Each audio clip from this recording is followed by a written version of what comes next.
Well, welcome back to our study of Second Timothy, Paul's second letter to his very close friend, his protege, his ambassador, whom he has left in the city of Ephesus to look over and manage the churches in Ephesus, which were having a great deal of trouble. False teaching was coming in, and we talked about that a great deal in his first letter to Timothy. But when we come to Second Timothy, perhaps 2, maybe 3 years later, Paul is in a Roman prison. He's nearing the end of his life. He doesn't know exactly when that's going to happen, but he knows it's going to happen. So of all the people that Paul could have written to or communicated with, he wanted to write one more time to his very close friend Timothy.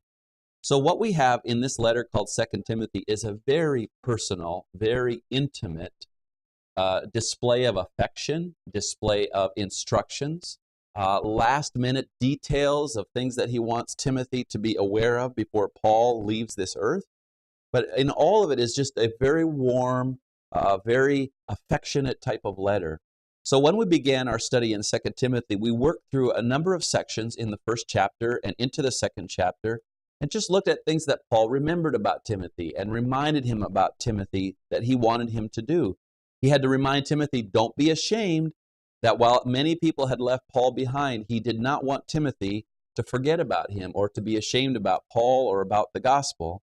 In fact, he wanted him to be strengthened because that there were other people who were serving faithfully, and he encouraged him to say, Timothy, like a soldier, like an athlete, like a farmer, you need to take advice from all of these kinds of people, and you need to continue to serve with courage.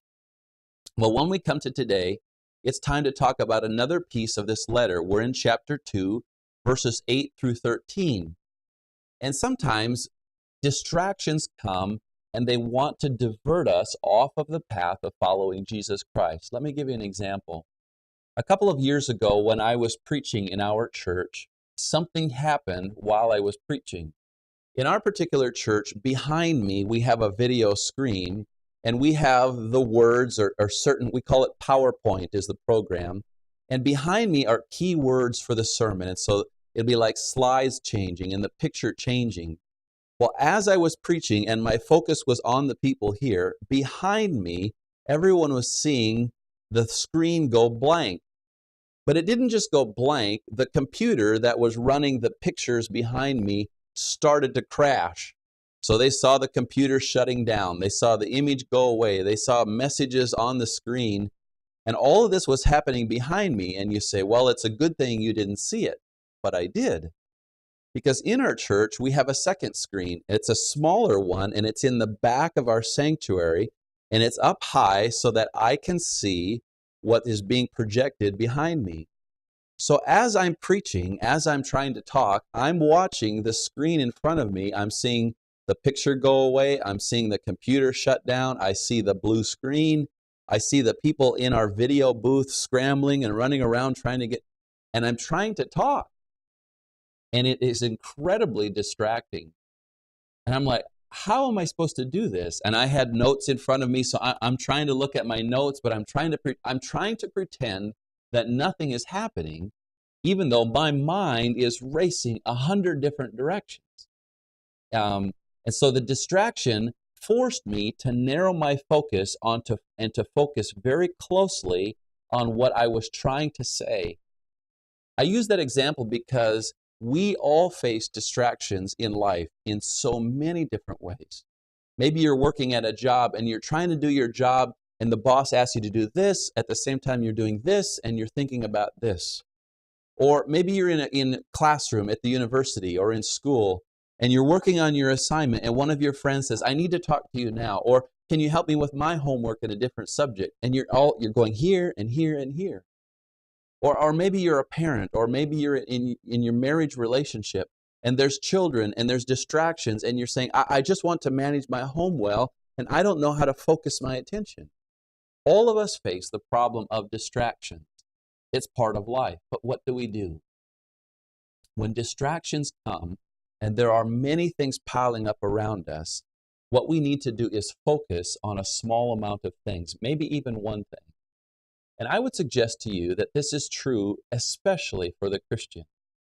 Just because the Christian is a follower of Jesus Christ doesn't mean that there won't be distractions. In fact, it almost guarantees that there will be.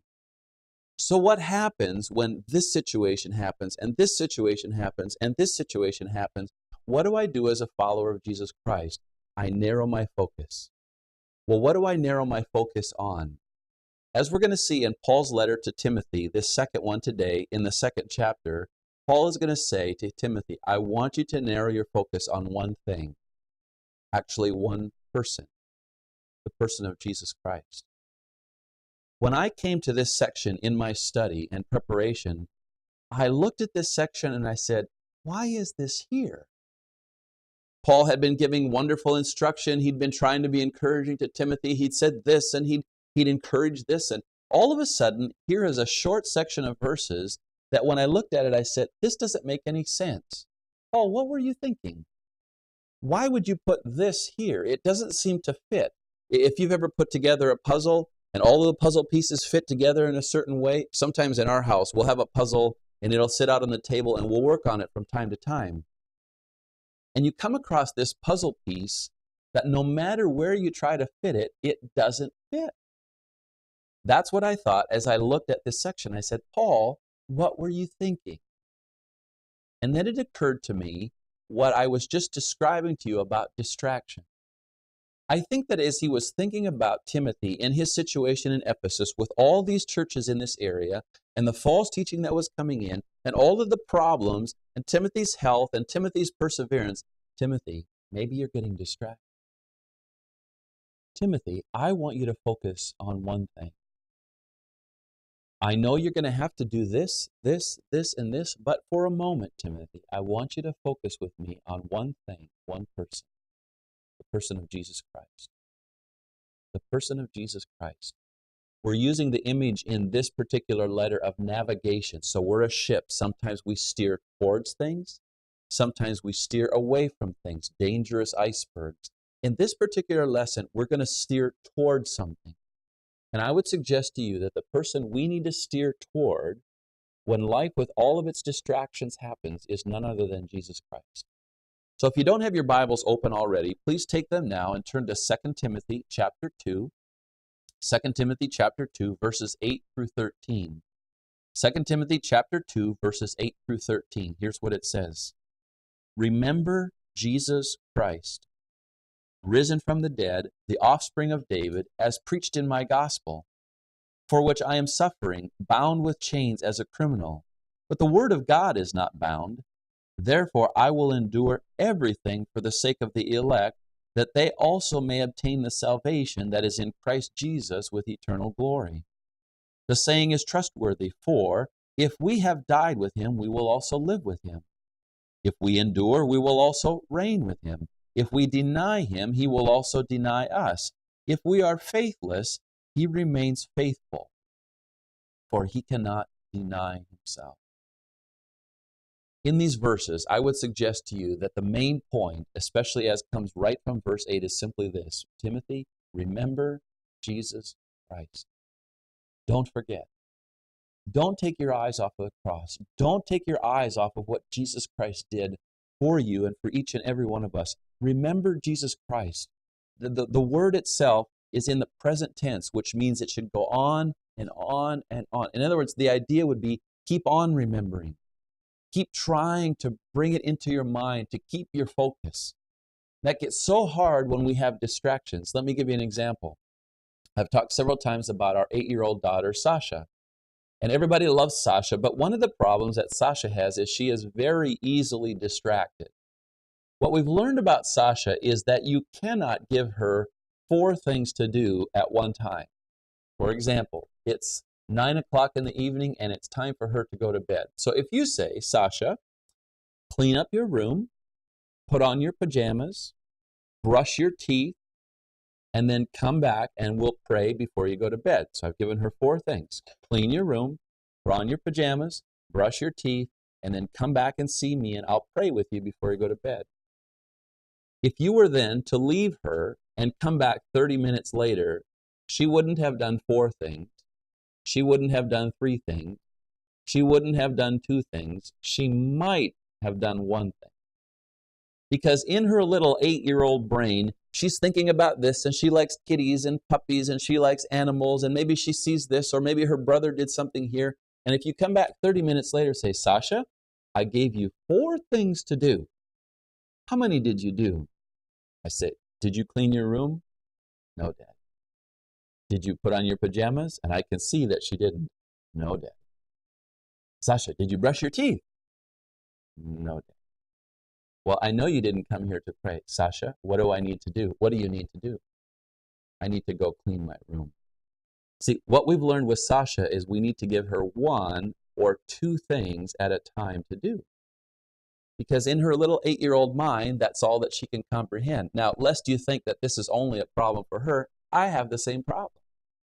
My wife will call me at church and she'll say, Bruce, on your way home, could you stop by the grocery store and buy some bananas and some milk and maybe, I don't know, some lettuce? And I'll get done with work and I'll get in my car and I'll drive home and I'll come into the house and Trudy will say, did you get the groceries? I couldn't remember all that. See, I'm really no different than Sasha. It's because distractions come. Because when I got out of church and I got into my car, I was thinking about supper. I was thinking what I was going to do that evening, or maybe there was a meeting. I wasn't thinking about groceries. This is a problem that I think all of us have, from the youngest of us to the oldest of us. And what Paul is saying to Timothy, with all the distractions around you, the problems in the church, the problems with leadership, the problems in the city, the problems with the Roman Empire, Timothy, focus on Jesus Christ. Remember Jesus Christ. Timothy, you must remember him. Well, what about Jesus Christ? There are 2 significant phrases here. Remember Jesus Christ, risen from the dead. Remember how we've said over and over and over again, for Paul, it is always about the gospel. It's always about the gospel. That motivated him. That was his one thing that kept him going all the time. So when he talks about risen from the dead, he's talking about Jesus Christ's death. He's talking about his resurrection.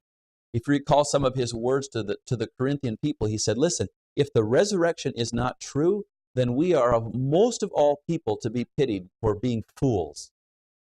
That if the resurrection of Jesus Christ is not true, we should go do something else, because all of Christianity collapses if the resurrection is not true. So Timothy, as you remember and narrow your focus, remember Jesus Christ and how significant his death and his resurrection were. But there's another phrase. It says, the offspring of David. I said, well, why would he talk about being the offspring of David? Yes, I know he came from the tribe of Judah. And yes, I know that he was a descendant of David. What Paul is emphasizing here is the humanity of Jesus Christ. Hey, Timothy, you're a human being. You feel insecure. You feel weak. You feel many things. Timothy, Jesus Christ was a human being too. He was fully God and he was fully man. But Timothy, he suffered like us. Temptations came at him like us. He struggled with the variety of people that came against him like us. He was fully man, Timothy. He understands. So when you remember Jesus Christ, understand that Jesus Christ understands you, and that can inform your faith, your endurance, your patience, your perseverance. While we continue being a benevolent project, your kind donations will continue to be vital in fulfilling the calling of TFS ministry. We do count on your gracious support and cooperation. For detailed information, visit www.tvseminary.com.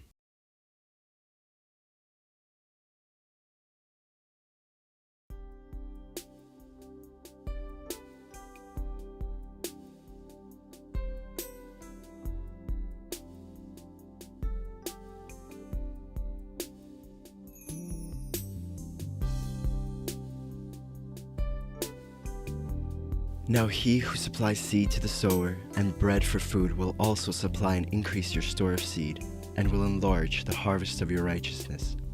You will be enriched in every way, so that you can be generous on every occasion, and through us, your generosity will result in thanksgiving to God.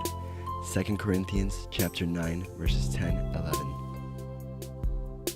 How to give to TVS Ministry. You may give online at efca.org/givenow.